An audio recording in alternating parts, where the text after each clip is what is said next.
बिस्मिल्लाहिर्रहमानिर्रहीम। अस्सलाम वालेकुम। मेरा नाम शाहीन है और आप देख रहे हैं मेरा YouTube channel world of idea. आज मैं आपको बेहतरीन कौरमा बनाने की तरकीब बता रही हूँ। इसमें आपको कुछ भी नहीं करना, बस जस्ट अगर आपने सब चीज़ें पहले से ही तैयार की हों तो ये बहुत आसान इसको बनाना है। सबसे पहले फ्रीज़ किए हुए मैंने टमाटर डाले हैं, लहसुन डाला है और ये फ्राई प्याज जो मैंने पहले से चीज़ें तैयार करके रखी हुई हैं फ्रिज में। उससे मुझे काफ़ी आसानी हो जाती है, मुझे खाना वगैरह बनाने में बहुत आसानी रहती है। लाल मिर्च का पाउडर और नमक, साबुत धनिया और काली मिर्चें मैंने एक एक टेबल स्पून लेके उनको ग्राइंड कर लिया था। और आपके घर में जितनी मिर्चें खाई जाती हैं उस हिसाब से आप उनको ऐड करें। ये कौरमा मसाला है, तकरीबन 1 टेबल स्पून।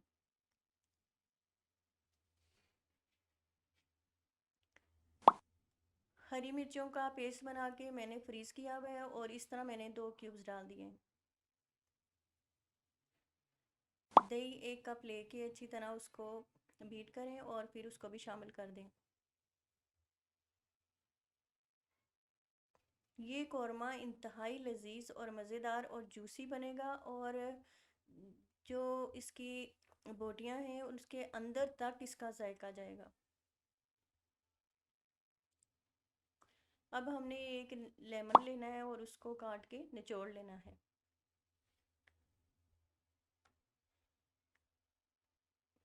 ये डालने के बाद, लेमन ऐड करने के बाद आपने इसको कवर करके तकरीबन 3 घंटे के लिए रख दें।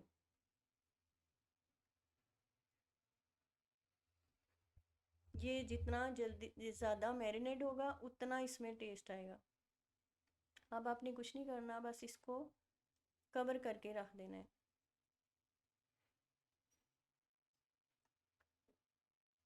ये बहुत लजीज बनता है, बहुत मज़ेदार बनता है, सब पसंद करेंगे। एक बार ट्राई ज़रूर करें आप।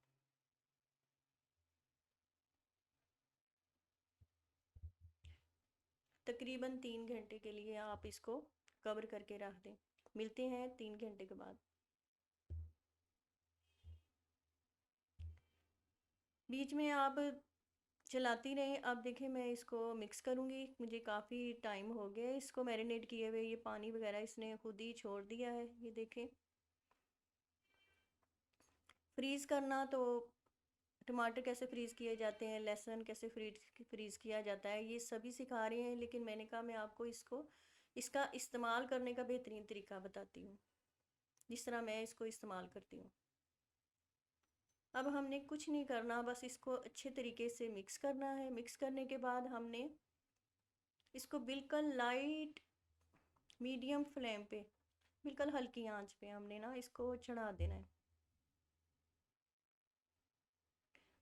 और इसके साथ आप जो मर्ज़ी काम करें, आप बिल्कुल फ्री हैं। मतलब आपने इसको कोई कुछ भी नहीं करना, आपने ना प्याज फ्राई करना, ना कुछ करना है, ना आपको इसे भूनना है, ना कुछ करना है। बस आपने मीडियम फ्लेम पे इसको चढ़ा देना है।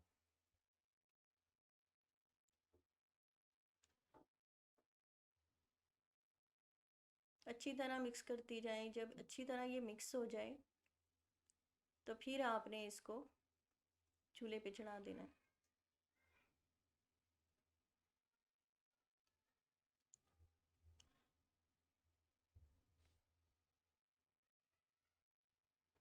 ऑयल डालना है अपने आपने इसी स्टेज पे, और उसके बाद चूल्हे पे चढ़ाना है।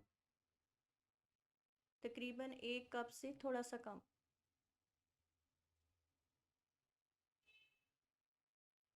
अब फिर अच्छी तरह मिक्स करें।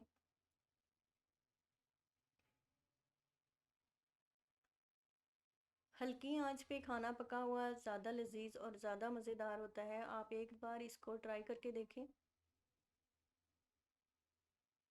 बहुत मज़े का बनेगा। और खुशबू तो पूरे घर में फैल चुकी है, अभी हमने पकाने के लिए चढ़ाया नहीं है, तो मिक्स करते हुए ही इसकी खुशबू माशाल्लाह से बहुत प्यारी आ रही है।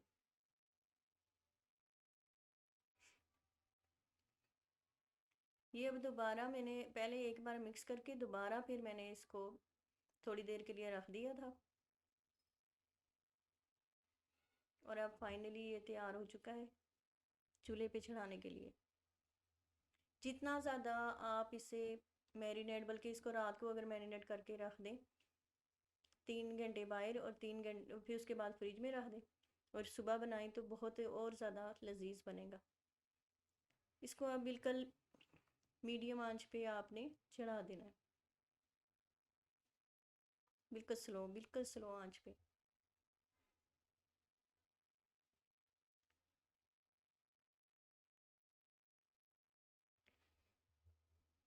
मैं इसको चावलों के साथ बना रही हूँ। अगर आप इसको रोटी के साथ बना रहे हैं तो आपने मज़ीद पानी नहीं ऐड करना। जैसे ही ये बन जाए तो बस इसे आप तरी ऊपर आ जाए और बोटी अच्छी तरह अंदर तक गल जाए तो आप इसे उतार लें। आपको जितनी मिकदार चाहिए आप उस वक्त उतार लें, लेकिन मैं क्योंकि चावलों के साथ बना रही हूँ तो मैंने ज़रा शोरबे वाला रखना है। मैंने थोड़ा सा पानी ऐड करना है इसमें। जी देखें ये बन चुका है अल्हम्दुलिल्लाह।